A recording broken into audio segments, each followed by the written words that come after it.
Dears, ఈరోజు మీకు నల్లేరు పచ్చడి ఎలా చేయాలో చూపిస్తాను. నల్లేరు పచ్చడి చేయాలంటే ఇగో నల్లేరు తీగ ఉండాలి కదా. నల్లేరు కాడలు ఇప్పుడు దొరకట్లేదండి, బయట కూడా దొరకవు, ఊర్లోనే ఉంటాయి.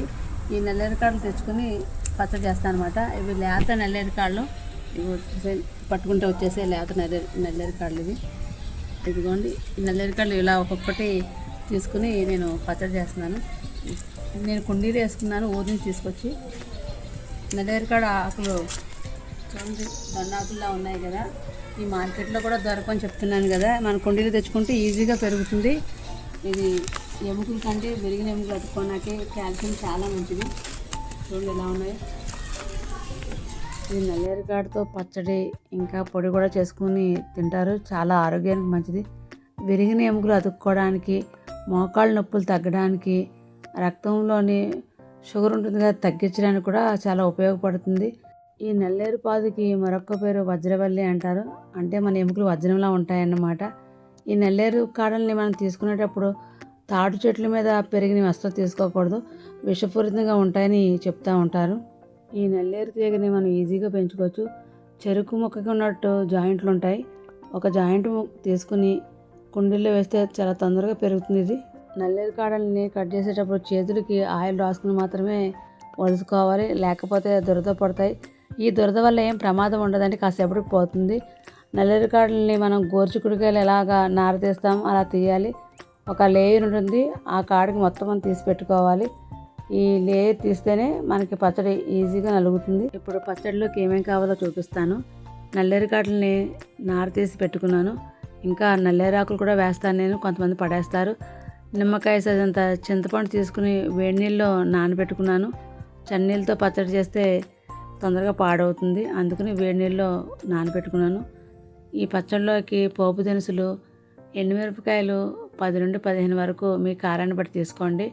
పెద్ద చెంచాడు శనగపప్పు, 1 చెంచాడు మినపప్పు, 1/2 చెంచాడు జీలకర్ర, 1/2 చెంచాడు ధనియాలు, 1/2 చెంచాడు మెంతులు, కొన్ని వెల్లుల్లి రెబ్బలు, కరివేపాకు. ఇవన్నీ నల్లేరు పచ్చడిలోకి కావలసినవి. ఇంకా ఇందులోకి రుచికి సరిపడా ఉప్పు, కొద్దిగా పసుపు వేసుకోవాలి. ఇప్పుడు నల్లేరు పచ్చడి చేసేద్దాం పదండి. స్టవ్ వెలిగించి ఒక గిన్నె పెట్టుకున్నాను. నూనె వేసుకుని వేడెక్కిన తర్వాత ఈ పప్పు దినుసుల్ని ఒక్కొక్కటి వేయించుకోవాలి. నల్లేరు పచ్చడి చాలా బాగుంటుందండి, ఎంతో రుచిగా ఉంటుంది. రోజు ఉండే రెగ్యులర్ వంటలే కాకుండా అప్పుడప్పుడు ఇటువంటి పచ్చళ్ళు చేయండి, ఆరోగ్యానికి ఆరోగ్యం, రుచిగా కూడా ఉంటాయి. వేడివేడి అన్నంలో ఇటువంటి పచ్చళ్ళు వేసుకుందంటే చాలా బాగుంటాయి.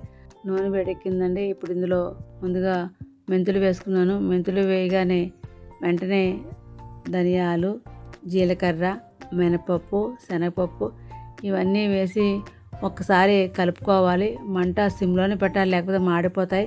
ఇప్పుడు కట్ చేసి పెట్టుకున్న ఎండుమిరపకాయ ముక్కలు, కరివేపాకు, వెల్లుల్లి రెబ్బలు ఇవన్నీ వేసుకున్నాక మీడియం ఫ్లేమ్లో వేయించుకుంటే పచ్చడి చాలా రుచిగా ఉంటుంది.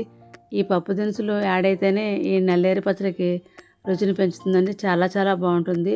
పప్పు దినుసులు వేగిపోయాయి, వేరే గిన్నెలో తీసుకున్నాను. అదే గిన్నెలో కొద్దిగా నూనె వేసుకొని నల్లేరు కాడలు ఉన్నాయి కదా, ఆ నల్లేరు కాడల్ని వేయించుకోవాలి. సిమ్లో పెట్టి వేయించుకోవాలండి ఇవి కూడాను. ఇవి వేగినప్పుడు కొద్దిగా ఉప్పు, పసుపు ముందుగానే వేసేసుకోవాలి.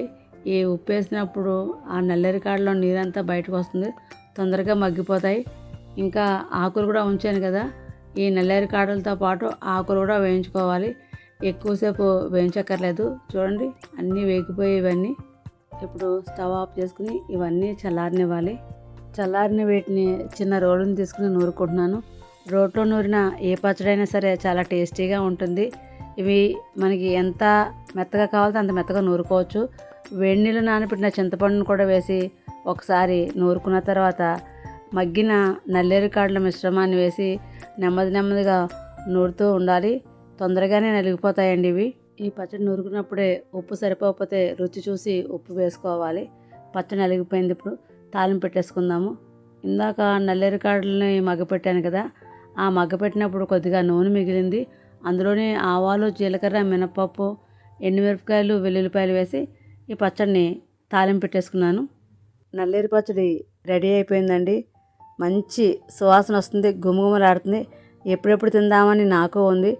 వేడివేడి అన్నంలో నల్లేరు పచ్చడిని వేసుకుని తింటున్నాను. ఈ నల్లేరు పచ్చడి ఎముకలకు చాలా మంచిది. ఈ పచ్చడి నేను మా అమ్మగారి దగ్గర నుంచి నేర్చుకున్నాను. కలుపుకుంటుంటేనే ఎప్పుడు తిందామనిపించింది. రుచి చూసి చెప్తున్నాను. చాలా చాలా బాగుందండి. ఇది పెద్దవాళ్ళకి పిల్లలకి అందరికీ మంచిది, ఎముకలకు మంచిది, ఐరన్ ఎక్కువగా ఉంటుంది, విరిగిన ఎముకలను అతికిస్తుంది అంటారు. తాటి చెట్ల మీద నల్లేరుని మాత్రం వండకండి. నేను చేసిన పద్ధతిలో నల్లేరు పచ్చడి చేయండి. నా వీడియో మీకు నచ్చింది అనుకుంటున్నాను. నా వీడియో చూసిన మీ అందరికీ థ్యాంక్ యూ డియర్స్.